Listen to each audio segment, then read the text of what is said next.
Hi, I'm Clark Dennis Cundiff, and coming to you on this Sunday morning, the 19th of March, 2023, with our message today coming again. We're still continuing in the Gospel of Luke and using Adam Hamilton's book, that same title, to guide us through. And this fourth Sunday in our Lent, those 6 Sundays between Ash Wednesday and Holy Saturday and Easter. And today we're talking about as the journey of Jesus as he turns toward Jerusalem. And of course, he'd already told the disciples what awaited him in Jerusalem, that there he would suffer and die on the cross. And he challenges those disciples to take up the cross and follow him. So he's determined to go to Jerusalem knowing what awaits him there. And as you look at all these parables we've been talking about the last couple of weeks, and the backset of it is this urgency that Jesus has, that he needs to go to Jerusalem knowing what's going to be there in order to give this incredible gift of his life for us to do that. So we're thinking about that journey to Jerusalem, and yes, face is set to go to Jerusalem. And on this journey, one of the parables we haven't talked about yet is the lepers, the healing of the lepers. And this comes from Luke 17. And if you look at verse 12 and 13, he says, he entered a village, 10 lepers approached him, keeping their distance, called and saying, Jesus, Master, have mercy on us. And of course, you think of remember we talked about the tax collector and the Pharisee. And the Pharisee says, I'm praying to God. I'm glad I'm not like that tax collector. And what does the tax collector? Says, Lord, have mercy on me, a sinner. So they come to Jesus. Jesus, Master. And I'm sure they've heard about Jesus healing, because earlier Jesus did heal and heal some lepers. In Luke 5, 12 through 13. Once when he was in one of the cities, there was a man covered with leprosy, and it could be skin diseases is another way to interpret it. So it could be the leprosy we know is Hansen's disease, but it could be other skin afflictions as well. When he saw Jesus, he bowed his face to the ground and begged him, Lord, if you choose, you can make me clean. This is Luke 5, verses 12 and 13. Jesus stretched out his hand and touched him and said, I do choose, be made clean. Can you imagine having Hansen's disease or skin affliction, and the law required you to be separate from everyone else and to yell, unclean, unclean, if you got near anybody, and I think they had to make them wear bells, and the only people they could associate was other lepers, so we're so isolated, and yet Jesus reached out and touched him.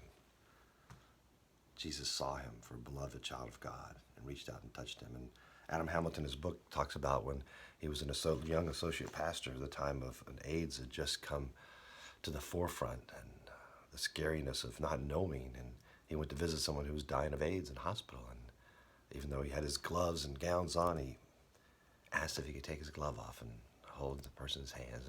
And they knew that they couldn't transfer by that, but yet it was so new, nobody knew, so there was a lot of fear involved in that, unfortunately. So he held the man's hand, the power of touch. Is it okay if I hold your hand? He said, absolutely. So what did Jesus do? Jesus touched the unclean and made him well. So these 10 lepers have mercy on us. And they're so isolated. And of course, we can relate to some degree, having been isolated from COVID, from all our regular activities. The first time maybe ever we've not celebrated with our families, the holidays. And if you actually get COVID, how that quarantine might be. So they were indeed the outcast. When he saw them, Jesus saw him, he said to them, go and show yourselves to the priests. And they went and they were made clean. He didn't touch these 10, did he? Could have. He healed them from afar. The power of God through Jesus, the power of Jesus. Then one of them, when he saw that he was healed, turned back, praising God with a loud voice, and he prostrated himself at Jesus' feet and thanked him. And he was a Samaritan. Remember, the Samaritans and Jews were enemies of each other and were strange to each other, and they'd walk miles to not even walk through the country of Samaria. And so Jesus says, where are the other 9? He says, we're not 10 made clean, But the other 9, where are they? Was none of them found to return and give praise to God except this foreigner, this Samaritan? And he says, get up and go on your way. Your faith has made you well. But I would say not only was he healed of the leprosy, the skin disease, but he was made whole. Physically, spiritually, mentally. He received salvation, right? So one of the ways I titled this sermon was A Journey to Gratitude. So certainly the one leper was certainly grateful. And isn't that important? What was it? The other one phrase was kind of neat.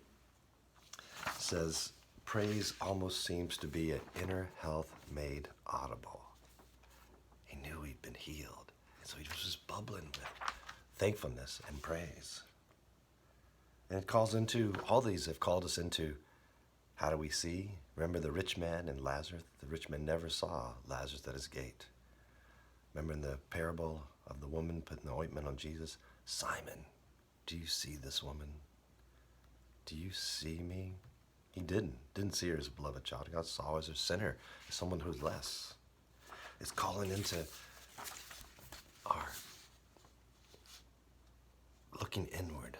How do we see? How do we don't see? How do we see through judgment? How do we not see through love? But what if we see through the lens of gratitude? What if I would see all life as a gift? If I approached life from this point of gratitude, what if my lens was tinted glasses, right, with gratitude? I would be happy to be caught by a yellow light. More time to pray to God. Be thankful for someone who cut me off, the car, examples. Help me to slow down and experience life and not rush from one place to the other.